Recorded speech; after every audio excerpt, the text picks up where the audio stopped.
ગીતાંજલિ વિદ્યાલયમાં વિદ્યાર્થીઓ માટે મોટિવેશનલ સેમિનાર યોજવામાં આવ્યો હતો, જેમાં મોટી સંખ્યામાં વિદ્યાર્થીઓ સાથે તેમના માતા-પિતા પણ ઉપસ્થિત રહ્યા હતા. ધોરણ 10 અને 12 પછી વિદ્યાર્થીઓના ભવિષ્યની કારકિર્દી માટે માર્ગદર્શન આપવામાં આવ્યું. પાદરાની ગીતાંજલિ વિદ્યાલય ખાતે વિદ્યાર્થીઓ માટે સંઘર્ષ સફળતાનો મોટિવેશનલ સેમિનાર યોજાયો હતો.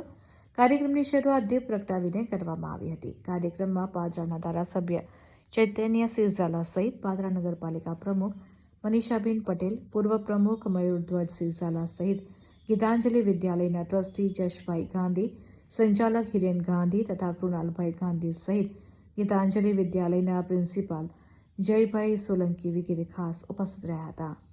તો તમામ મહાનુભાવનું સ્વાગત કરવામાં આવ્યું હતું. કાર્યક્રમ અંતર્ગત અગાઉથી પાદરા તાલુકાના વિદ્યાર્થીઓએ રજીસ્ટ્રેશન કરાવ્યું હતું. ધોરણ 10 અને 12ના વિદ્યાર્થીઓ ખાસ કરીને ઉપસ્થિત રહ્યા હતા, તો તેમના વાલીઓ અને શિક્ષકો પણ ખાસ ઉપસ્થિત રહ્યા હતા. શીખવે છે વસત્વમ મમ જીવાગ્રે સર્વ વિદ્યા પ્રદા ભવ.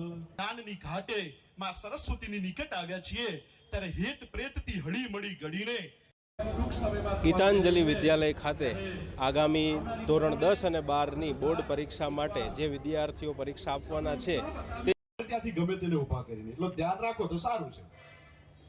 મિત્રો, શિસ્ત, સંસ્કાર અને શિક્ષણનો ત્રિવેણી વૈશ્વિક ભાવના ધરાવનાર શ્રી ધીરજભાઈ પૂજારા સાહેબ આપના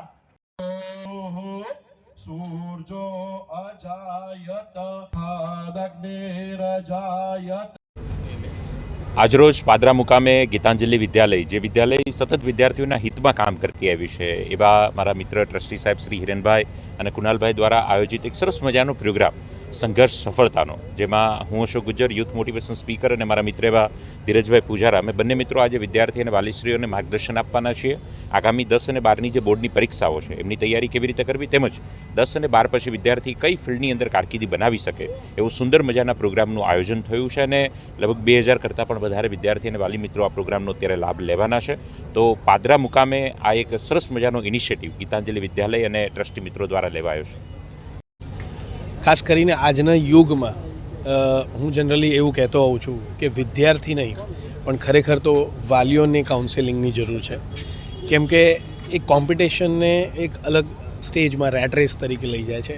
એટલે એના માટે એક આધુનિક અને પ્રાચીન આ બે મેથોડોલોજીનું સંગમ કરવાની જરૂર છે. પ્રાચીન જેમ કે આપણા સૂર્ય યજ્ઞ હતા, ગાયત્રી યજ્ઞ હતા, આ બધી પ્રાચીન પદ્ધતિથી કઈ રીતે ડિપ્રેશનને એક્ઝોસ્ટ કરી શકાય, કઈ રીતે તમારા વિચારોને સાચો ડાયરેક્શન આપી શકાય, એ પદ્ધતિ આપણે એમને સમજાવવાની છે. સેકન્ડલી, વિદ્યાર્થીઓને બી કઈ રીતે વાલીઓ પોતે આધુનિક થાય અને વિદ્યાર્થીઓ એમનામાં બિલીવ કરવા માંડે. કેમ કે વાલીઓ જ્યારે વિદ્યાર્થીઓથી આગળ હશે તો જ વિદ્યાર્થી વાલીમાં બિલીવ કરશે.